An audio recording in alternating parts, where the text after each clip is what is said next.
The US government has just declared silver an issue of national security. Silver and 40 other critical minerals are the subject of the latest White House proclamation, which came out yesterday.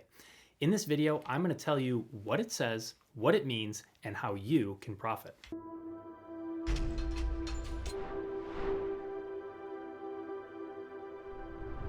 So let's take a look at this proclamation here, and we're going to look at it in two pieces because that's how it's framed. The first piece is a description of the situation that the United States is in, and then the second piece is action steps of what to do about it. Okay, so let's look at the first section here.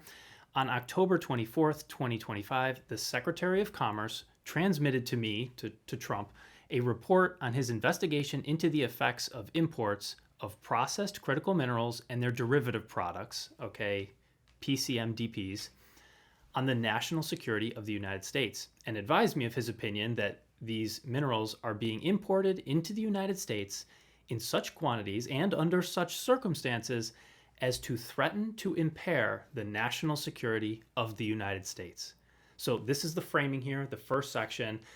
The processed critical minerals and their derivative products are being processed and imported into the United States in a way that threatens national security. So this is the first piece, and there's a handful of pieces we're going to look at.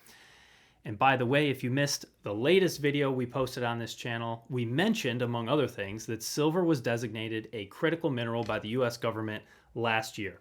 Okay, so in that video that came out just a couple days ago, I mentioned 5 trends that are shaping the silver market, and it just so happens that in this proclamation we're looking at in this video, 4 of those trends are referenced throughout the proclamation. So if you haven't seen that previous video, definitely go back and watch it. It's going to be relevant for all of 2026, and it's certainly relevant for this video here. So continuing here, the critical minerals are indispensable to almost every industry, including national defense, critical infrastructure, advanced weapon systems, energy infrastructure, everyday consumer goods, electronics, and vehicles. I read a list like that and I think silver. Silver is used in basically all of them. And if you're doing anything electronic, what are you going to use to conduct electricity?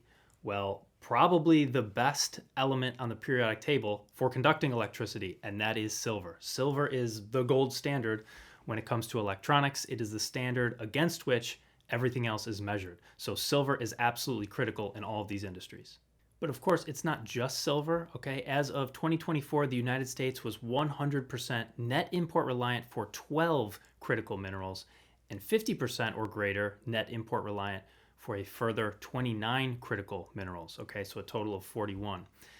Even where the United States has domestic mining capacity, the United States lacks the domestic processing capacity to avoid downstream net import reliance. So even though you can mine something in the US, you can't always process it in the US, and that's part of the problem here.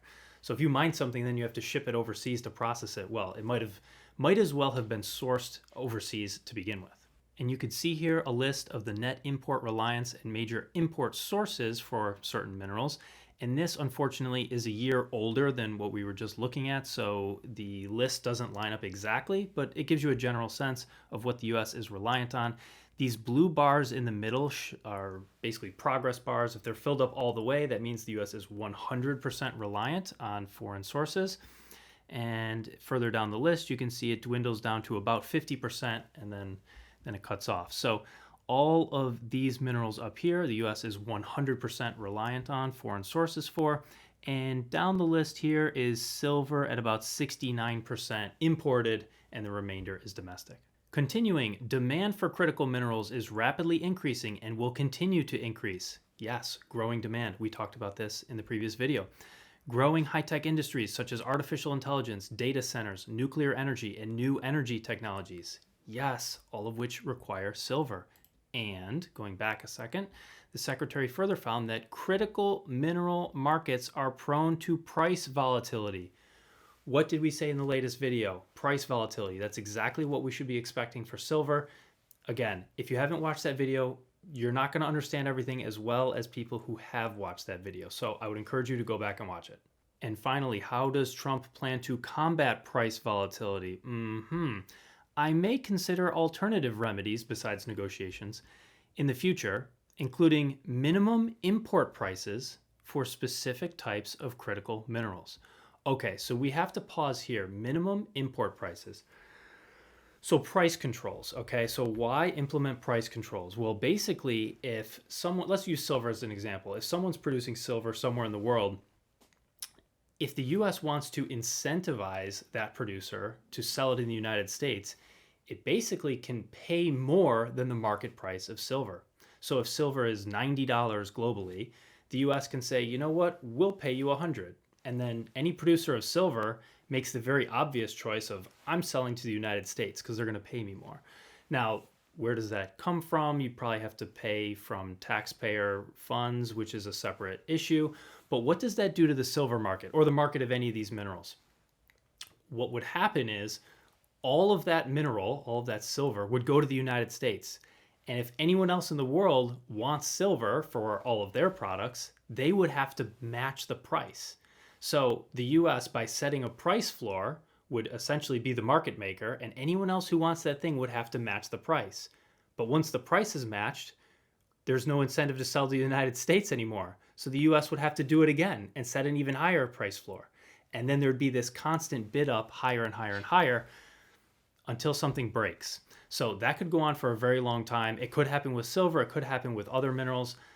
So we will have to see. So we're shifting now from the situation that the government is in to the actual action steps that it wants to implement.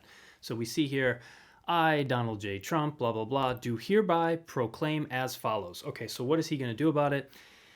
The Secretary and the Trade Representative and any other senior people, blah, blah, blah, shall jointly pursue negotiation of agreements in order to secure these minerals and their supply chains, okay?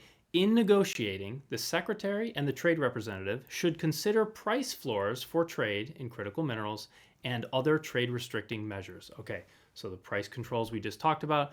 Other trade restricting measures, how else might you restrict trade? I mean, you can't force someone to import into your country, but you could prevent them from exporting. So I read this as export controls. I'm not sure what other trade restricting measures materially could mean. So this is exactly what China did 2 weeks ago, right? Export controls on exporting silver from its borders. Maybe the United States is going to do that too. Maybe they're just laying the groundwork here. So I wouldn't be surprised. So how do you profit from this? Well, isn't it obvious? You get your hands on as much physical silver as you possibly can before the government bids up the price. It's pretty easy. And I get my silver at goldsilver.com. Thanks for watching.